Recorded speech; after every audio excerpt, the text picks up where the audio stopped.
Izahay MAFI-M dia manao antso avy ny fiombonana eo amin'ireo olom-pirenena sy velona izay mihevitra fa mikatsaka ny soa sy ny tsara ho an'ny firenentsika amin'izao andro ny fanavaozana izao.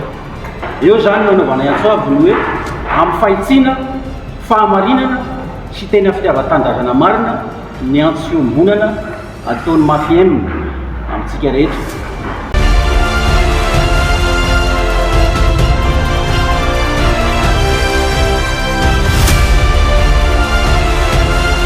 Ny vahoaka malagasy sakanavaka ankafaliana no ilazanay aminareo fa mijoro ny plateforme MAFI-M alavana amin'ny teny hoe mijoro amin'ny Fampandrosoana Ifotony eto Madagasikara.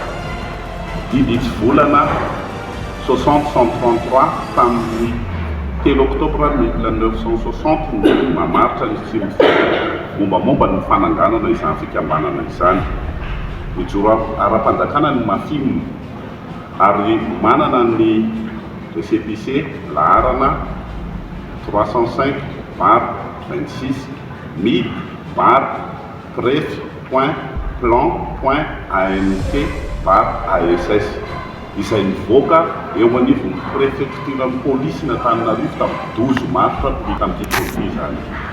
Ny birao fohy be fikambanana dia ao amin'ny lo 76 DM Antaninarenina Ilaky Akadikely.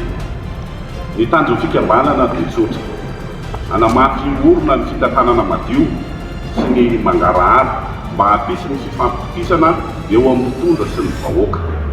Hanamafy orona ny fitantanana hampandray anjara ny vongona ifotony ary ny fitantanana mametraka amin'ny olom-pirenena tena tompona raika amin'ny faritra sy ny komina misy azy azy.